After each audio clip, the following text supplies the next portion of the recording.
What is going on, guys? Welcome to a new video. So today then we're going to be discussing what countries you should be dropshipping to. So in this video then we're just going to be going through this table which contains all the different countries then that ePacket ships to.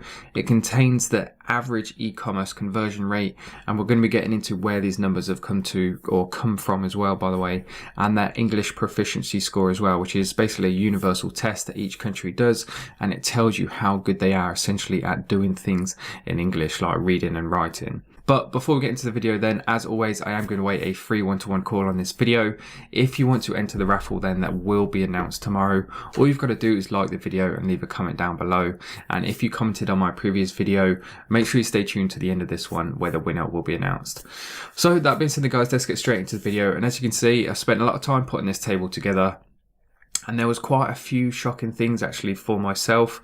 Definitely an eye-opener in terms of different countries that I'm definitely now going to be experimenting with. So as I mentioned then, on the left hand side, as you can see, we've got all the different countries, and this list of countries then simply come from epacketexpress.com.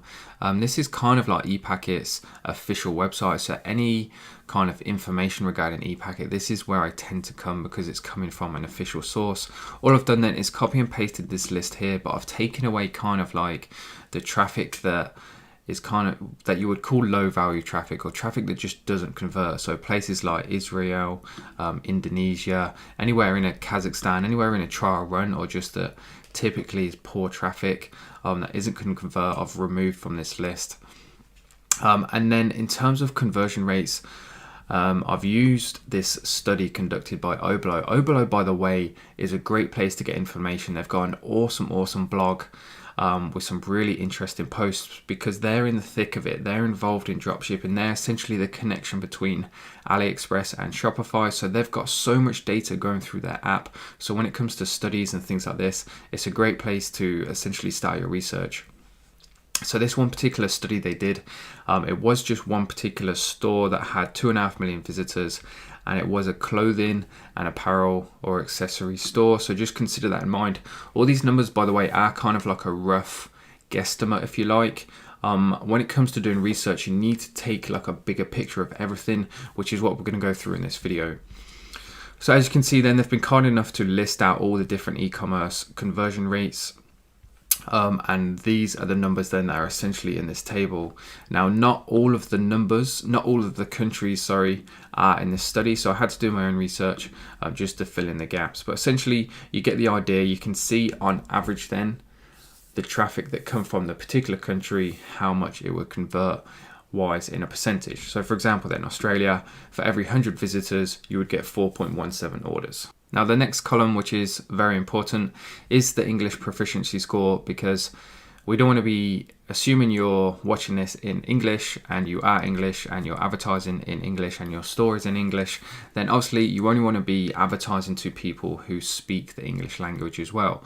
So it would be a good idea then to only target those countries which have a high proficiency in English. And again, to get this rating, I used... Is it not this website? Where are we? I've got tons of tags open.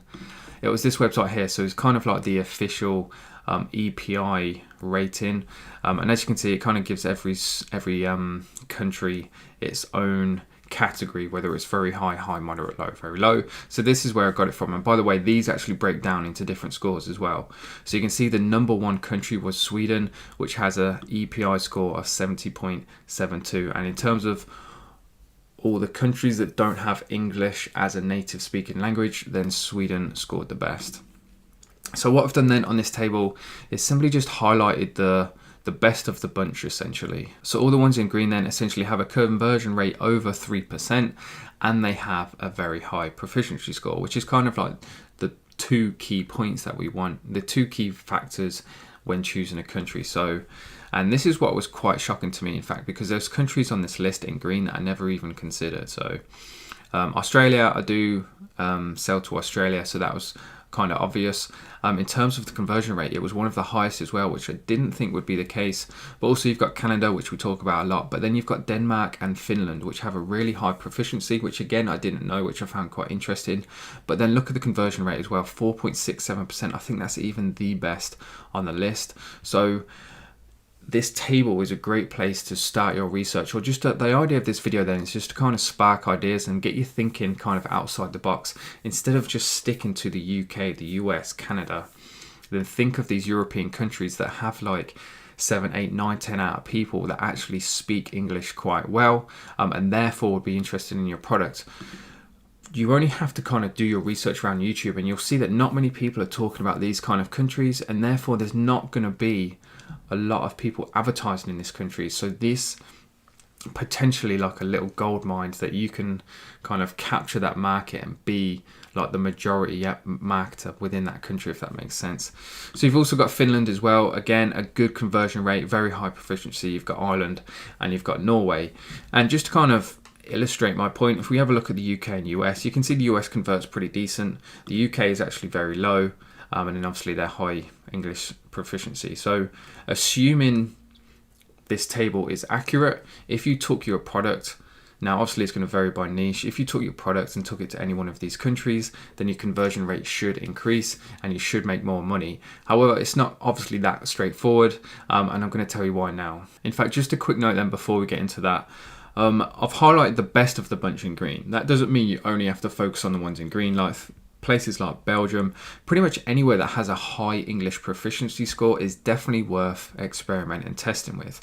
However, one thing to mention is that when you do go to create your ad set, your campaign, whatever, put your location in and then just make sure you put English all in the languages. And that way it's going to make sure you are only targeting the people who have English listed as a language within that country. So just to illustrate my point, we've got the Netherlands here. You can see the potential reach is 6.6 million, and I've got English as a language. So if I just get rid of English, you can see it goes up to 11 million people. So there's potentially 4 million people-ish in that audience that don't have English listed as a language, and therefore we want to avoid those people. So just make sure you have English all in this box here. So I mentioned earlier in the video then that this table is a good starting point, but it's not the be all and end all. It's certainly not written in stone, and it's certainly not guaranteed.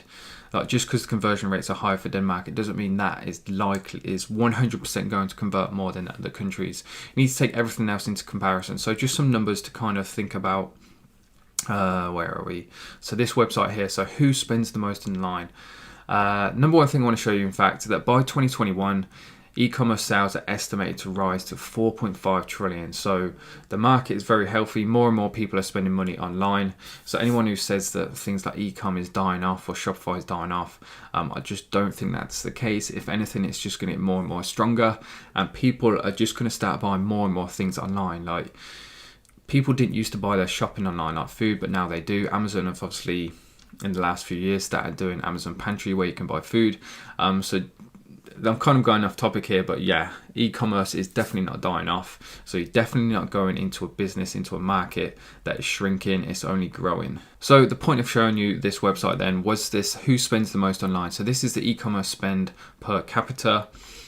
So again, you can cross-reference these numbers against the table I just shown you, and the same kind of country is going to start coming up. And if you see the same country coming up on multiple websites, then that's a good indicator that that's a good country to go out and essentially target. So just starting from the bottom then, Germany, again, I think that was on the list as pretty decent conversion and high proficiency. Japan, Canada was on there, obviously Australia was on there, France.